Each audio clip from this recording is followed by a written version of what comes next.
Ya, bismillahirrahmanirrahim. Assalamualaikum warahmatullahi wabarakatuh.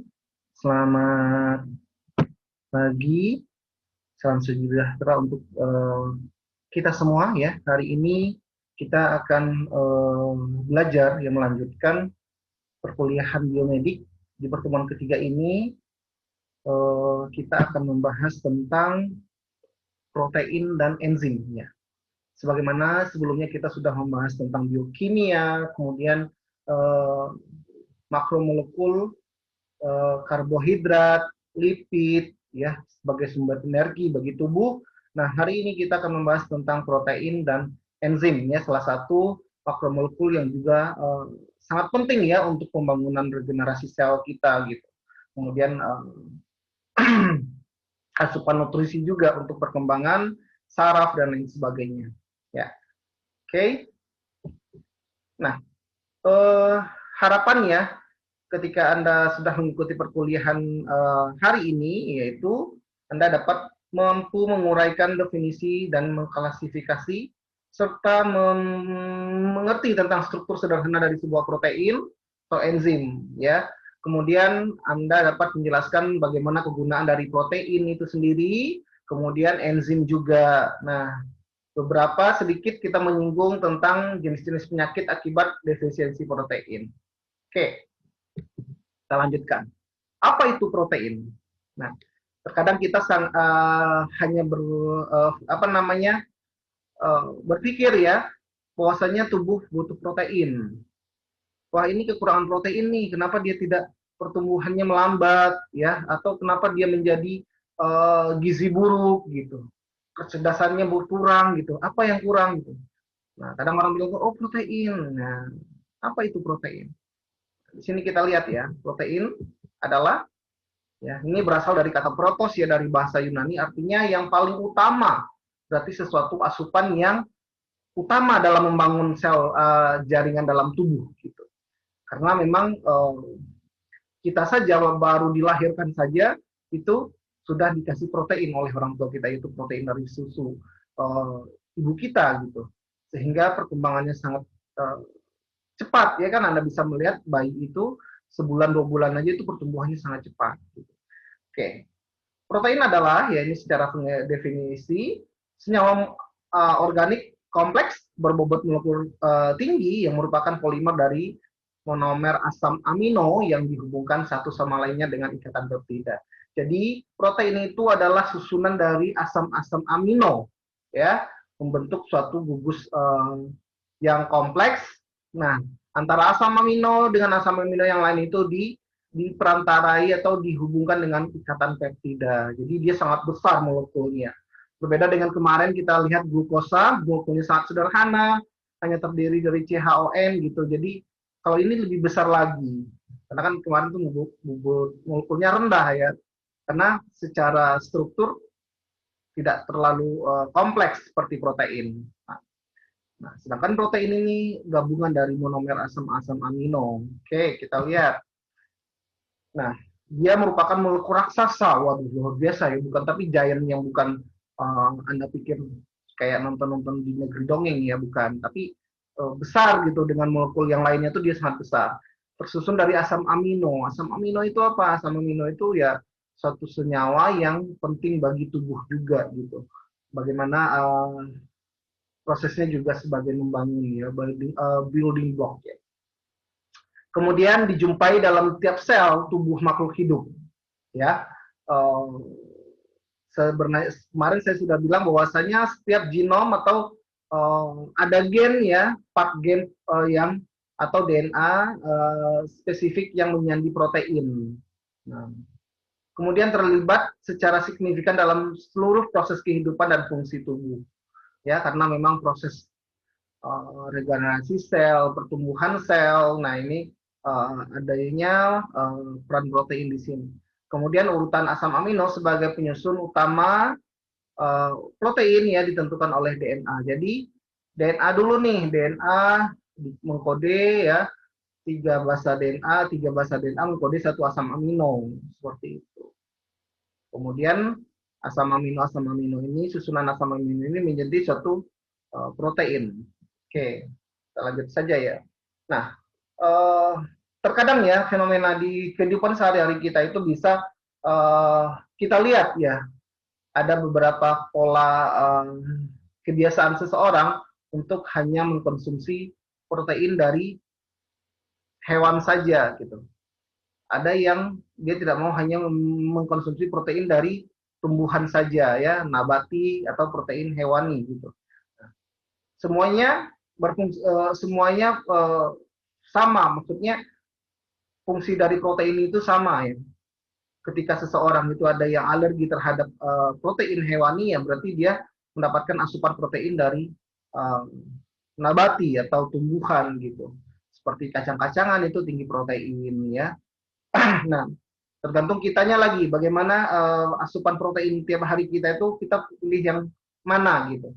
Telur itu sangat tinggi proteinnya ya, apalagi kuning telur gitu. Kalau seandainya kita tidak mampu untuk membeli daging, Anda bisa mencukupinya dengan membeli telur. Tempe salah satu protein juga ya pada nabati. Oke, tidak ada yang tidak membilang bahwasanya makanan yang high protein itu adalah makanan yang mahal. Tidak ya, tidak sama sekali. Jadi setiap hari asupan protein kita harus terpenuhi. Oke. Nah, ini yang saya bilang tadi sumber dari protein ya, ada protein hewani, ada daging merah, ada daging sapi, daging putih. Itu contohnya ada daging ayam, ikan, salmon, ya, susu sapi ya. Kemudian protein nabati dari kacang hijau, kedelai, polong, almond dan lain sebagainya. Nah, ini semua bahan baku ini gampang didapat di pasarannya. Apakah pasar tradisional, bahkan abang-abang gerobak pun ada jual beginian ya, kecuali itu kacang almond ya, agak sedikit high class lah, atau ikan salmon ya, sedikit belinya harus di supermarket tentunya. Oke, kita lanjutkan. Nah, bagaimana proses proteinnya digest ya, digest itu bagaimana pencernaan protein kita ya ketika kita mengkonsumsi suatu makanan yang mengandung protein ya, di mana dalam proses di mulut dan kelenjar saliva di situ berperan aktif dalam proses secara mekanik ya, digest secara mekanik ya. Digest itu artinya dihancurkan ya secara mekanik ya, kemudian ada enzim uh, kelenjar ludah di situ yang dihasilkan oleh kelenjar ludah, kemudian dimix, dihancurkan oleh gigi dan lain sebagainya, sehingga makanan tadi yang dalam berukuran besar ya, sehingga membentuk potongan-potongan yang kecil. Nah, itu akan lebih memudahkan proteinnya didigest lagi di dalam stomak ya, atau dalam lambung. Nah, di sini kita tahu bahwasanya lambung memiliki hidrochloric acid ya, atau asam HCl yang tinggi, sehingga ini akan mendenaturasi ya, mencacah protein uh, lebih kecil lagi ya, karena di situ juga ada enzim pepsin dan pepsinogen ya. Kemudian, nah di sini protein membentuk suatu ikatan rangkaian polipeptida ya, belum sepenuhnya terurai dengan baik ya. Nah, pada usus halus itu lebih dicacah lagi ya dengan enzim yang dihasilkan oleh pankreas ya, apakah itu lipase, protease dan lain sebagainya ya. Nah, membentuk suatu ikatan apa namanya? Ikatan peptida yang uh, yang akan membentuk suatu single asam amino ya. Jadi ini ada tripeptida, dipeptida, ini tergantung berapa molekul yang mengikat ya. Ada 3, ada 2.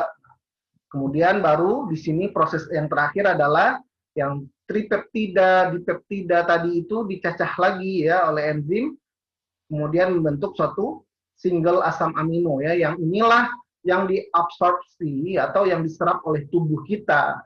Nah, yang diedarkan melalui pembuluh darah ya ke seluruh tubuh. Jadi benar-benar proses digest protein itu dari kita memakan sampai dia terserap sempurna di dalam tubuh itu ada tahapan dan prosesannya. Oke. Struktur protein ya, karena protein itu suatu senyawa yang kompleks, berarti ada struktur penyusunnya ya, di mana tadi saya bilang bahwasanya protein itu terdiri dari asam amino. Ya, benar. Ya, terdiri dari rantai asam amino, di mana terdiri dari 50 asam amino, yaitu sekitar 100 sampai 1000 asam amino yang saling berhubungan. Ya, lebih dari 50 asam amino. Jadi sangat Macam-macam ya tergantung jenis proteinnya ya. Ada yang protein itu kalau kita lihat secara struktur ya, perbedaan antara protein adalah perbedaan antara struktur karbohidrat, protein, dan lipid. Anda bisa lihat karbohidrat itu sangat uh, apa namanya sederhana ya. Kemudian ada salah satu contohnya glukos. Kemudian ada lipid, itu ada fatty acid ya, asam lemak itu ada contohnya itu adalah trigliserida ya. Anda bisa lihat prosesnya dia berikatan. Nah, sedangkan protein itu asam amino ya, yang bulat-bulat itu adalah asam amino. Nah, kita lihat jenis dari protein itu di mana rangkaian asam amino itu saling berikatan dengan ikatan polipeptida. Oke. Nah, kita lihat struktur protein terdiri dari empat struktur. Ada primer, ada sekunder, ada tersier, dan kuartener. Nah, kita lihat struktur mana nih yang paling sederhana, ya. Karena adanya perubahan kecil dari struktur atau urutan asam amino akan mengubah bentuk dan fungsi dari suatu protein, ya. Jadi misalkan ya satu gugus basa saja yang berbeda itu akan mengkode protein yang asam amino yang berbeda. Nah, sehingga proteinnya juga akan berbeda. Seperti itu. Makanya adanya mutasi segala macam itu pada sel, pada genom ya, pada DNA itu akan mengubah hasil protein yang dihasilkan karena dia akan mengubah asam aminonya juga. Oke. Nah, ini primer ya, hanya berbentuk secara prosesnya hanya perakitan saja, gabungan antara asam amino, asam amino, asam amino, bentuk rantai panjang. Kemudian struktur sekunder itu sudah membentuk lipatan ya, lipatan beberapa lipatan ikatan ya dengan double helix kah atau alpha helix kah gitu. Kemudian tersier sudah antara sekunder ini sudah mengalami penggabungan ya, antara struktur sekunder ini sudah mengalami penggabungan sehingga membentuk yang lebih kompleks lagi. Kemudian kuartener ini sudah terjadi interaksi antar molekul. Kita lihat ya secara definisi. Nah, ini yang saya bilang tadi ini adalah uh, struktur primer, kemudian ini adalah sekunder. Anda bisa lihat sudah membentuk alpha helix ya. Kemudian tersier sudah ada ikatan polipeptide-nya, kemudian ini sudah membentuk subunit ya, antara gabungan antara tersier structure ini membentuk suatu subunit ya, sehingga sangat besar ukuran molekulnya. Nah, ini secara pengertian sederhana ya, urutan linear asam amino dalam rantai polipeptida. Misalnya itu ada struktur primer, kemudian struktur sekunder apa? Struktur tiga dimensi lokal dari berbagai rangkaian asam amino pada protein yang stabil karena ada ikatan hidrogen di situ. Kemudian tersier yaitu struktur tiga dimensi total dari keseluruhan rantai polipeptida, ya ada alpha helix, beta helix, dan daerah pembentuk globuler. Kemudian ada struktur tiga dimensi dari berbagai subunit yang terikat bersamaan yang disatukan oleh interaksi non-kovalen berupa interaksi elektrostatik, hidrofobik, dan ikatan hidrogen. Jadi sudah ada interaksi elektrostatik ya, dan semacam interaksi ion ya. Kemudian ada interaksi juga hidrofobik ya, artinya molekul yang takut dengan air gitu, maksudnya lebih. Oke. Nah, ini adalah jenis protein, ada homoprotein ya. Ini hanya mengandung asam amino saja. Kemudian ada heteroprotein, asam amino dan senyawa non-protein lainnya. Contohnya adalah nukleoprotein, lipoprotein, fosfoprotein, glikoprotein ya. Kemudian protein berdasarkan konfirmasi atau organisasi tiga dimensinya, ada protein fibrillar, ada protein globular ya. Ini ada contohnya kolagen ya. Mungkin Anda pernah mendengar istilah kolagen, keratin ya. Keratin ini banyak pada kulit ya. Kolagen banyak pada kulit, maaf. Keratin ini pada kuku, rambut ya. Kemudian ada protein globular, itu contohnya ada aktin ya, ini pada tanaman biasanya aktin, ada fibrinogen. Kemudian berdasarkan tingkat ini esensialnya, itu ada protein esensial, non esensial, dan kondisional. Nah, esensial ini harus dikonsumsi ya. Berdasarkan sumber asupannya ini ada yang didapatkan dari asupan makanan yang kita makan ya. Kemudian non esensial itu dapat disintesis oleh tubuh, sedangkan kondisional esensial tidak dapat disintesis dalam keadaan sakit atau kekurangan prekursor ya. Artinya tidak ada yang menginduksi ya yang membentukkan protein tadi gitu, sehingga dia tidak dapat disintesis. Contohnya itu adalah ketika ada bayi prematur memiliki jumlah enzim yang terbatas untuk membentuk asam amino arginin ya, sehingga dia harus ditambahkan ya, ditambahkan melalui asupan.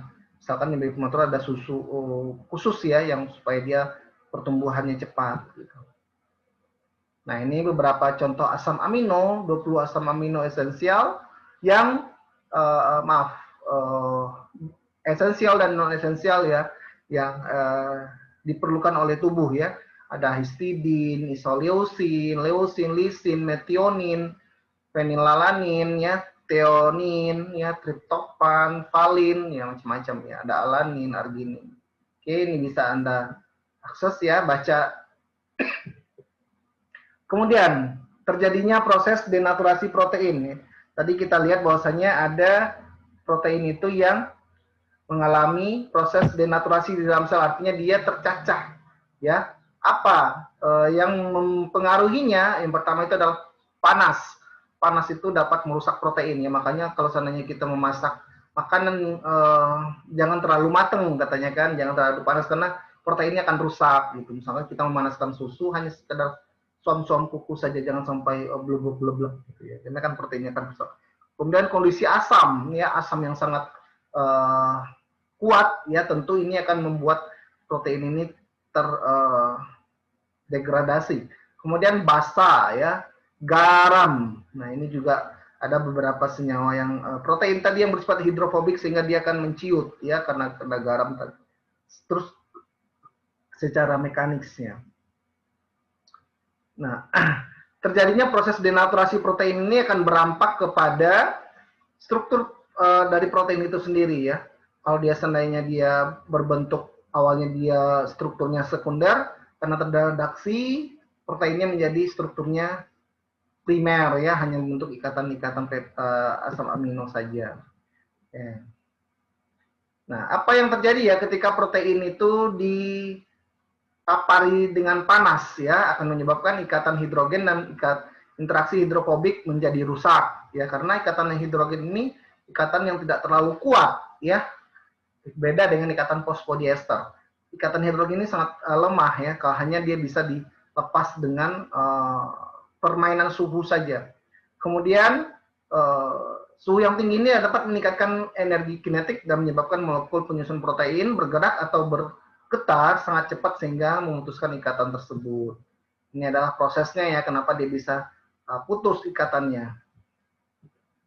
Nah, ini denaturasi akan menimbulkan perubahan beberapa sifat fisik dan fungsional. Salah satu contohnya ketika Anda ya protein pada putih telur akan menjadi busa jika terdenaturasi oleh panas dan gaya mekanik. Nah, waktu Anda mengocok telur atau membuat kue itu ya dengan proses homogenizer ya, dengan mixer yang sangat cepat itu kan ada panas sehingga dia akan berbusa ya kan. Kemudian protein daging ya akan mengalami terdenaturasi ya, sehingga tekstur dan kekenyalan itu berkurang. Misalkan Anda terlalu panas itu kan akan keras jadinya. Oke. Ini apa yang mengakibatkan ya, efek yang dihasilkan ketika terjadi denaturasi protein, kehilangan aktivitas enzimatik, mempermudah proses. Kemudian ini juga akan mempermudah proses pencernaan ya, karena ada proses digest tadi ya, digest tadi. Kemudian kehilangan kelarutan dan perubahan dalam struktur. Ini beberapa fungsi dari protein ya, sebagai pertumbuhan dan pemeliharaan jaringan dan sel, pembentukan ikatan esensial tubuh, mengatur keseimbangan air dalam tubuh, memelihara netralisasi tubuh, sistem transportasi nutrisi, kemudian pembentukan antibodi juga ya. Karena antibodi itu adalah terbentuk dari protein, ya, protein imunoglobulin namanya. Oke, apa yang menyebabkan ya ketika kita mengkonsumsi protein terlalu banyak? Adanya risiko jantung, gagal ginjal, batu ginjal, ya, kehilangan kalsium, kanker usus mungkin karena proses digestnya usus terlalu keras bekerja mungkin, ya, sehingga tidak optimal lagi, dan itu akan memicu terbentuknya sel-sel yang pertumbuhannya sangat cepat gitu, dan tidak terkendali, ya. Kemudian adanya perubahan komposisi nutri. Apa juga kalau seandainya kita mengkonsumsi protein terlalu sedikit, ya, adanya malnutrisi salah satu contohnya. Kemudian nutrien, ya, yang tubuh juga terserap sedikit, ya. Ini yang menyebabkan malnutrisi jadinya. Ini adalah proses kekurangan protein, di mana terjadinya proses regenerasi sel pada saluran pencernaan rendah, ya. Kemudian fungsi pencernaan terhambat, penyerapan makanan berkurang, kemudian bakteri usus akan berpindah ke aliran darah dan menyebabkan sepsisemia, ya. Jadi kalau seandainya ini kan sangat berbahaya jadinya, ya, kalau seandainya sudah dicemari aliran darah kita oleh bakteri-bakteri yang ada di usus, ya. Atau yang dikenal dengan istilah septisemia. Kemudian sistem imun tidak bekerja optimal sehingga tidak dapat melawan infeksi. Oke, ini adalah akibat kelebihan protein, kelebihan berat badan, ya, masalah ginjal, dehidrasi, dan lain sebagainya. Oke, kita masuk ke enzim, ya. Tadi sudah membahas tentang protein, sekarang enzim, ya. Enzim merupakan protein, ya. Tapi tidak semua protein itu adalah enzim. Berarti enzim ini adalah bagian dari protein, ya. Karena dia molekul, ya, dia termasuk pada makromolekul juga, di mana dia bekerja spesifik, ada substrat yang dikenali olehnya, sehingga dia membentuk suatu ikatan enzim dan substrat kompleks, ya. Nah, ini akan membentuk suatu produk. Oke. Nah,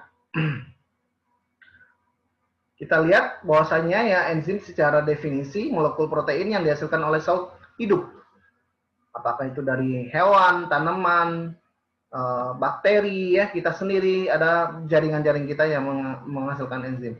Dia berfungsi sebagai katalis, ya, dalam proses reaksi biokimia dan bekerja secara spesifik dan selektif. Dia tidak bisa bekerja sembarangan saja, ya, dia bekerja hanya dengan substrat yang dikenali, karena dia memiliki di sini apa yang namanya sisi aktif, ya, di mana ini sisi aktif merupakan bagian permukaan enzim yang berupa rangkaian asam amino, ya, yang akan berikatan dengan substrat, karena dia sisi aktif inilah yang berikatan dengan substrat tadi. Oke. Nah, ini adalah simulasi, ya, proses di mana kerja enzim. Ada enzim dan substrat, kemudian dia berikatan, ya. Anda bisa lihat, ya, yang hijau adalah enzim, yang orange adalah substratnya, kemudian dia klop, ya, bentuk kunci, ya. Kalau seandainya kuncinya nggak pas, dia bakalan nggak klop. Nah, dalam proses reaksi enzimatisnya, dia membentuk, nanti dia akan membentuk enzim dan produk, ya. Kemudian tinggal bagaimana kita memisahkan antara substrat tadi, enzim, dan produk yang dibentuk. Enzim dinyatakan dalam bentuk unit, ya, per unit, di mana dia dinyatakan satu unit itu merupakan sejumlah enzim yang akan mengkonversi 1 mikromol substrat per menit pada kondisi pH dan suhu tertentu. Jadi bagaimana prosesi enzim ini menghasilkan aktivitasnya, ya, kita dapat mengukur aktivitas suatu enzim, ya, ketika kita melihat adanya konversi, ya, per menitnya, ya. Aktivitas enzim dinyatakan dalam bentuk unit per mililiter, aktivitas spesifik dinyatakan dalam bentuk unit per mikrogram protein enzim. Oke. Sumber dari enzim ada jaringan, mikroba, ya, hewan, tanaman, manusia. Sedangkan mikroba ada bakteri, fungi, dan yeast. Oke. Nah, ini Nah, beberapa contoh enzim yang banyak yang sudah dikomersilin, ada protease, lipase, amilase, selulase, dan pektinase. Oke. Ini beberapa kegunaan enzim, ada dalam bidang industri ya, industri kertas, tekstil, pangan, salah satu contohnya. Kalau di kertas itu dia akan memperhalus serat kertas, kemudian kalau di pangan di tekstil dia akan mempertahankan kualitas warna pada tekstil ya. Kemudian pada pangan itu meningkatkan kualitas pangan, misalkan viskositasnya, emulsinya ya, kemudian bindernya ya, mengikat gitu maksudnya. Kemudian dalam bidang kedokteran sebagai anti pembekuan darah. Oke, baik, sekian saja untuk perkuliahan kita kali ini. Semoga Anda dapat memahaminya dengan baik. Dari saya ya, silahkan dikerjakan tugasnya, dibuat kuisnya, baca modul dan video ini ditonton. Sekian saja dari saya. Assalamualaikum warahmatullahi wabarakatuh.